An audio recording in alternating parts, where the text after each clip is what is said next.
Hi everyone, welcome to my channel Engineering Chronicles of Plant Engineering. So, as the name suggests, my first chronicle will be on different stage of engineering.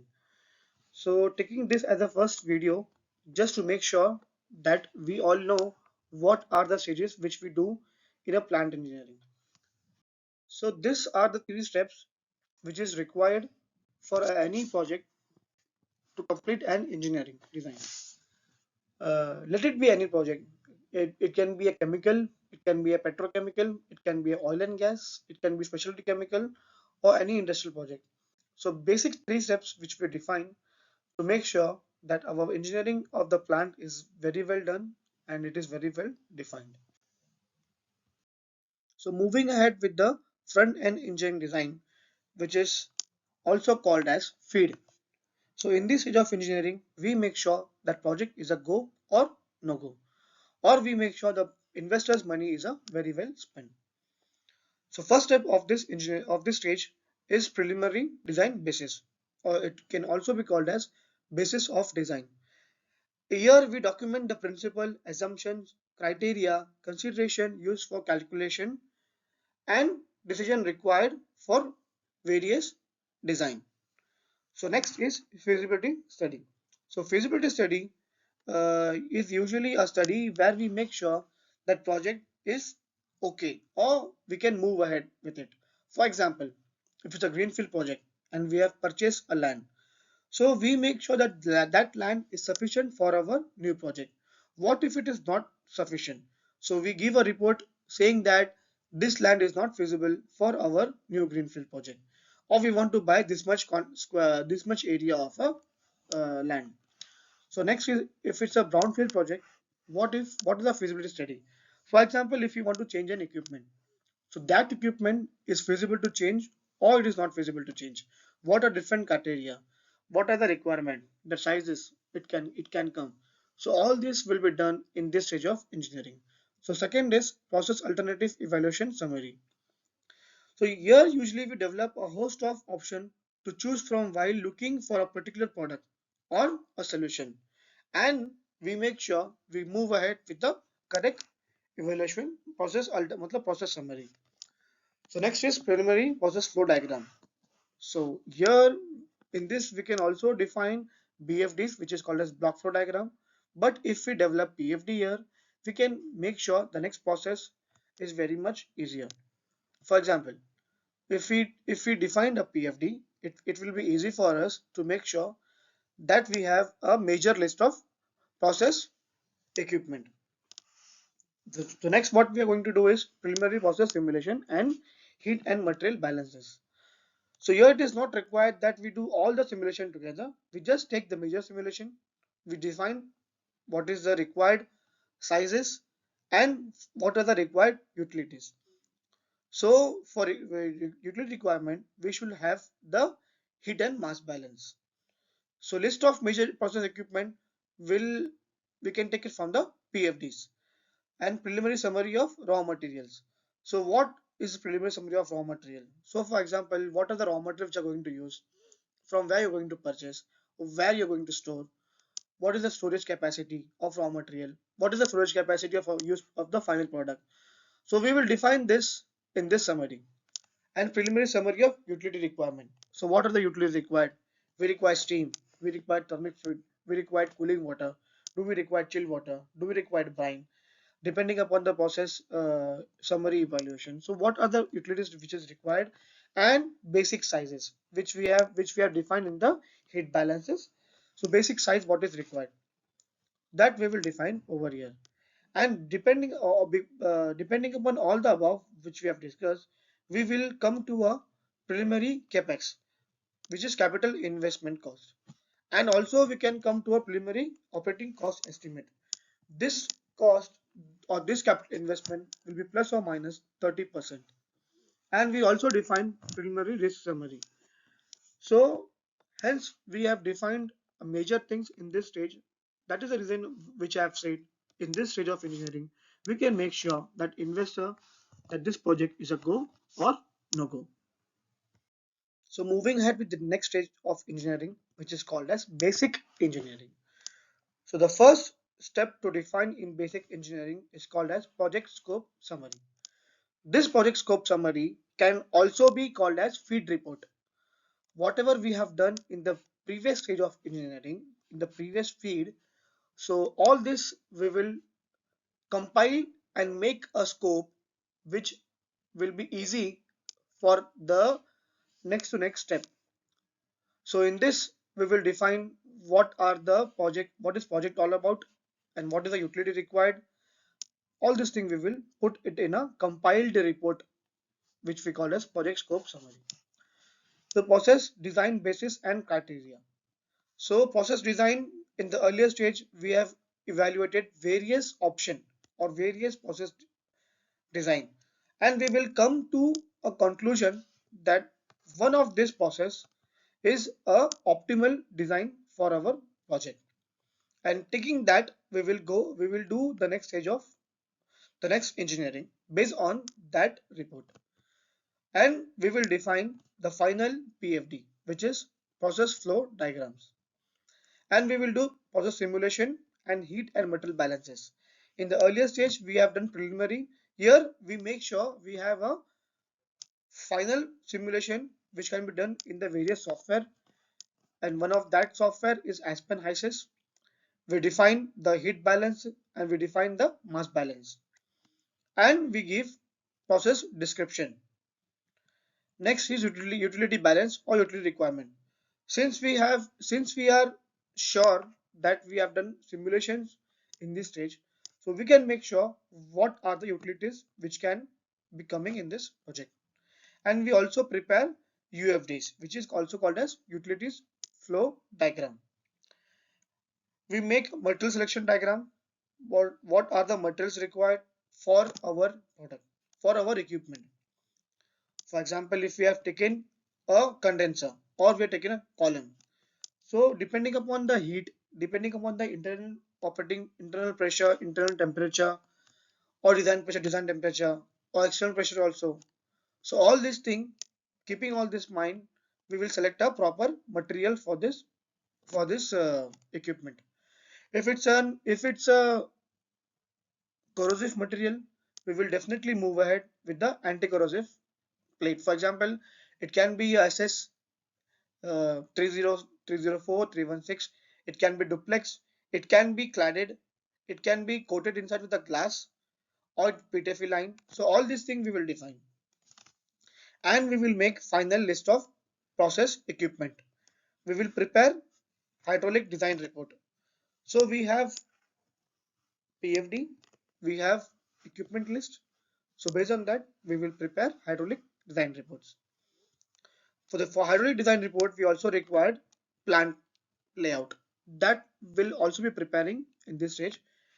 I have mentioned in the next slide, but in this stage, we have to make plant layout.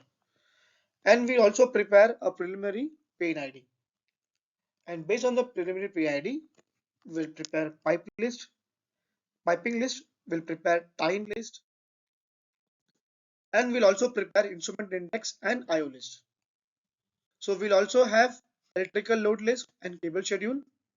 We'll do preliminary hazard assessments, which we also can call as preliminary HAZOP. So we'll prepare plant layout plot plan, as I said earlier, and we will have basic civil loads, anchor bolt and foundation details. We'll have control and operation philosophy, which is also or a process control description. We'll do process sizing report, process equipment, process data sheet or process equipment will prepare here. We will not be preparing MDS over here in this stage of engineering. We'll be only preparing process data sheet, because based on this PDS, we will be designing our equipment for a mechanical strength. We also prepare process data sheets for instruments, and we'll also be preparing process effluent and emission summary. So what is process effluent and emission summary? This is, for example, if we have a project, so what are the effluents which will generate? What are the emissions which you are going to do? If you are going to use a boiler which is coal fired, so for a coal fired, what will be the emission in your stack? Because that you have to define here, because based on that you'll go to a environmental authority of your particular region or area to get the approval for your project. That is very so hence it is very much essential that you define it over here. So chemical consumption list. So if you are using any chemical to enhance the process, that has to be listed in a proper way. For example, if you're using a catalyst, so what is the catalyst we are using? What is the capacity which is required per day? So based on that, you should also define the space, the storage space for that particular chemical. So next is process risk analysis, which is HAZOP, SIL or SIS, etc. So all this process risk analysis of for this project will be done in this stage of engineering. Hence, since we have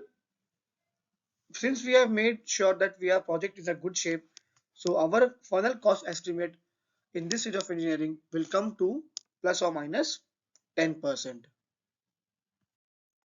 So next stage of engineering is called as detail engineering. So detail engineering is a carry forward of a basic engineering, because in basic engineering we have defined a lot of things. We have sized our equipment, we have done simulations. So based on those reports, we will prepare our final PNID diagram, which is also called as piping and instrumentation diagram. Will put, because we have also defined control philosophy over there. So we will use proper instrument over here. What are the controls based on control philosophy? What will be the controls required? So all these things we will put in a PNID. So based on the PNID, we prepare final piping list and final tie-in list. So everyone will be sure of tie-in list. So for example, if you are having a project, it's a utility you have, boiler if you have, and your steam is coming from a boiler. So from the boiler, from that you will be having a battery limit of the boiler. So that will be your first time, and from that time you will take it to the plant. So hence we define the time list. So hydraulic assurance or verifications. In the early stage of engineering, we have done hydraulic calculation. Here, since we are going to detail engineering, because here we'll prepare final plant layout and elevation plan. So we will make sure that whatever hydraulic calculation we have done in the earlier stage are okay. And we'll also do relief and vent scenario calculations. So relief and vent scenario calculation will be, the based on the pressure, internal pressure, operating pressure. So we'll define the vents. Or if our liquid is a if emission is a gas from the process, so do we need a flare stack? So what will be the height of flare stack? Where you're going to use? Where you're going to leave it? The emissions which we said in the earlier stage. So what is the height of emission stack required for utility? So if it's a pressure vessel, so what will be the pressure relieving valve for that pressure vessel? So all these scenarios, all this sizing will be doing in this stage of engineering. So process and mechanical data sheet of the same, the relief and the vent systems. So we'll do equipment thickness calculation. So what is the thickness required for the pressure vessel, the area required for the heat exchanger, and the thickness required for the heat exchanger? All these things will be defined here. So based on that, we will prepare mechanical data sheet of for equipment, which is also called as MDS. Since we have done MDS, so we'll have a final civil foundation design calculation. Because from MDS, we will define the loads, and from that load, we will prepare our civil foundation. We'll prepare a final plant layout and elevation plan. We'll have final electrical load list and SLD. SLD is single line diagram for electrical. We'll have cable schedule, which is final cable schedule. We'll have final instrumentation index and IO list. We'll have instrumentation plant layout, or we also have electrical plant layout also, which is not mentioned over here. We'll have instrument data sheets. We'll have final MTOs for electrical, instrumentation, piping, civil and structure. We'll float enquiries MR, which is material request. So we'll based on the MR, we'll be doing RFQs, request for quotation, and the quotation which we receive will be doing technical bid evaluation, which is called TB. We'll prepare final plant layout and we'll start with the 3D modeling. So 3D modeling we can also start in the earlier stage of engineering. So why I have put 3D modeling here in this stage, because since the RFQ and TB is done, since we have the final equipment size and the layouts, so starting 3D modeling here will not will make sure that we don't do a rework. So we'll also prepare cable trench and cable tray layout. We'll have pipe rack details. We have emergency shutdown system philosophy. This is very important because based on this, we have to make sure, for example, if there is a power cut. So what will be the philosophy to shut the plant? So what will be the philosophy to restart the plant? So in emergency case, what will be the philosophy? That we will define here. Since I have not mentioned cause and effect matrix in the earlier stage, but it is also required to be done. Operating and maintenance manual for preliminary operation procedures. Since we have all the details ready with us, so we can prepare this document in this stage of engineering, and we'll also prepare pre-commissioning and commissioning manual. I hope you like this video, and I'll be coming with the new videos in the upcoming weeks.